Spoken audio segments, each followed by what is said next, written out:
Halo, Assalamualaikum warahmatullahi wabarakatuh.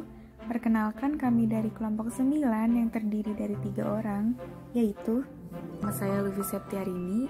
Saya lahir di Bekasi pada tanggal 26 September 2002.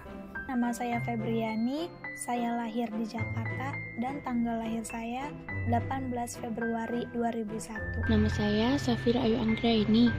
Saya lahir di Bojonegoro pada tanggal 18 Januari 2002. Kami akan menjelaskan tentang presentasi ilmiah dan pidato dari mata kuliah Bahasa Indonesia dengan dosen pengampu Ibu Ana Widya Astuti, MPD. Presentasi ilmiah.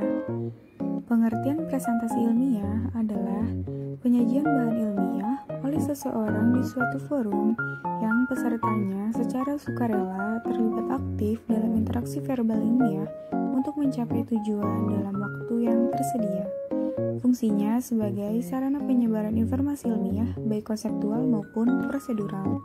Kiat-kiat presentasi efektif, menarik minat dan perhatian peserta, mengarahkan perhatian peserta, mempertahankan minat dan perhatian peserta, menjaga agar presentasi tetap fokus pada masalah yang dibahas, dan menjaga etika. Peran dalam forum, penyaji atau pemakalah, pemandu atau moderator, pencatat atau notulen, dan peserta. Yang pertama, penyaji berfungsi sebagai orang yang menyampaikan isi makalah. Yang kedua, moderator berfungsi sebagai pengatur jalannya presentasi atau diskusi, termasuk penentu waktu yang disediakan untuk presentasi itu. Yang ketiga, pencatat atau notulen berfungsi sebagai orang yang menghimpun segala komentar, saran, dan pertanyaan dalam buku untuk menjadikan dokumen bagi presentasi itu. Yang keempat, peserta berkewajiban menyimak presentasi itu dan memberi tanggapan yang baik. Nomor 5. Menyiapkan bahan presentasi. Yang pertama, tentukan butir-butir penting yang akan dibahas. Yang kedua, atur butir-butir itu agar penyajian runtut dan runut atau koheren dan kohesif. Yang ketiga, buat kerangka penyajian dalam bentuk bagan alur penyajian. Yang keempat, tuliskan dalam bingkai PowerPoint dengan ukuran huruf atau gambar yang memadai. Yang kelima, pilih rancangan salin dia atau slide yang cocok.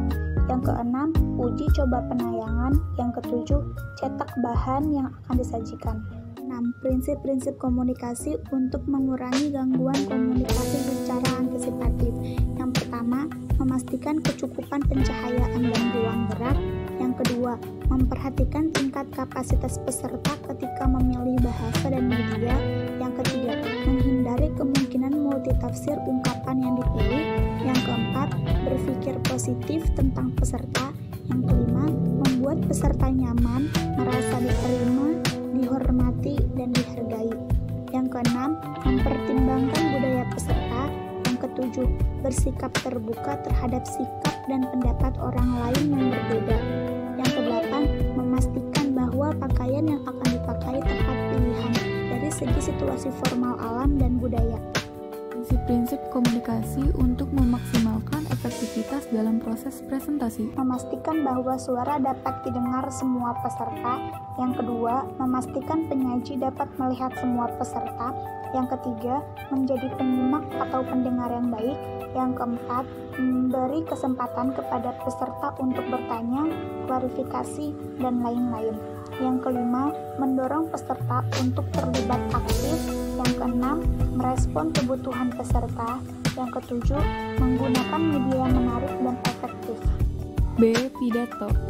Pidato adalah penyampaian gagasan, pikiran, informasi, dan tujuan dari pembicara kepada orang lain secara lisan.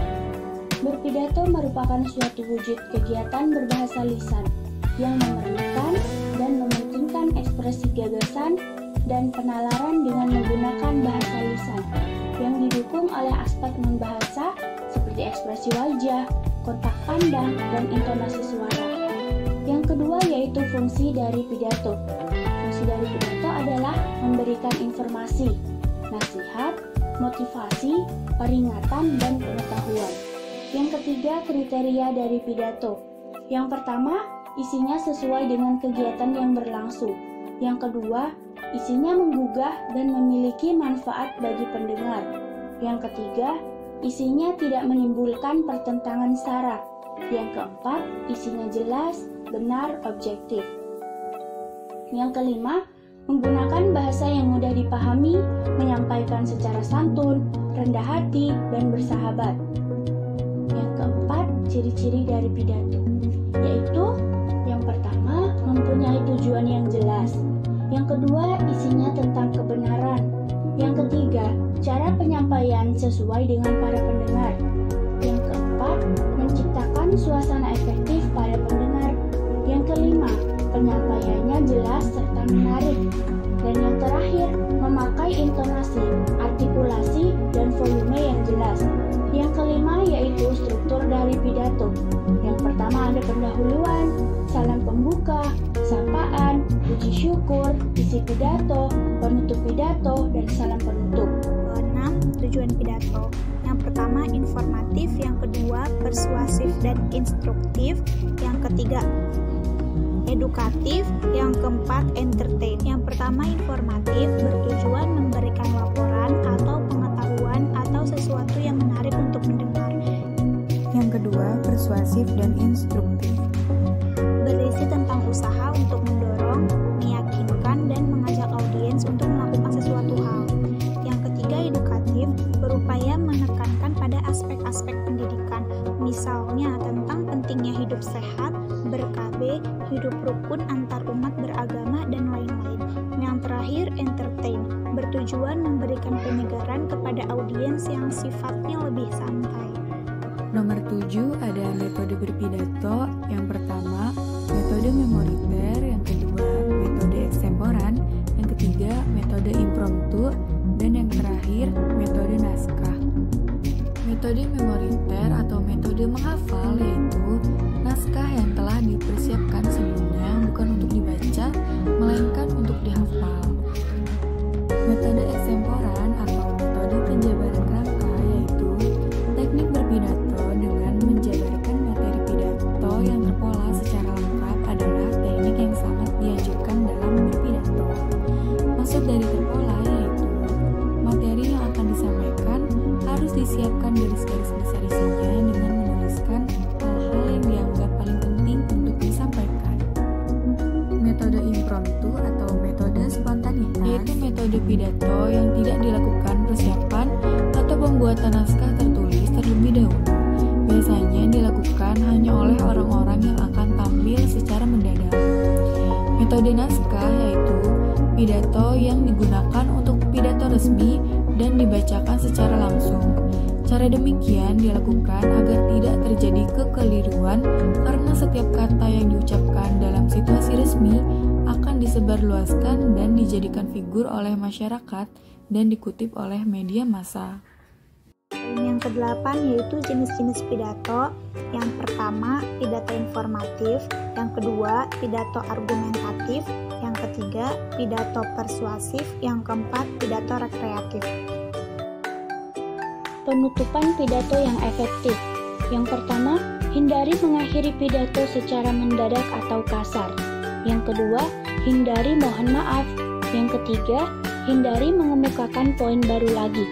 Yang keempat, hindari kembali ke mimbar atau podium. Yang keenam, hindari menunjukkan bahwa kita mengakhiri pidato. Yang ketujuh, konsisten. Yang kedelapan, menggunakan kesimpulan atau pantun yang efektif dan menghafalkannya. Yang kesembilan, tingkatkan tempo pidato sedikit saat klimaks. Dan yang terakhir, lakukan jeda sebelum memindahkan kontrol acara kepada ketua panitia atau pembawa acara. Etika dalam berpidato. Etika dalam berpidato akan menjadi pegangan bagi siapa saja yang akan berpidato. Ketika berpidato, janganlah menyinggung perasaan orang lain. Sebaiknya berupaya menghargai dan membangun optimisme bagi pendengarnya. Selain itu, keterbukaan, kejujuran, empati, dan persahabatan perlu diusahakan dalam berpidato. Dan sekian dari kelompok kami, kelompok 9, yaitu materi presentasi dan pidato. Mohon maaf jika ada kekurangan. Terima kasih dan sampai jumpa. Wabillahi taufiq wal hidayah. Wassalamualaikum warahmatullahi wabarakatuh.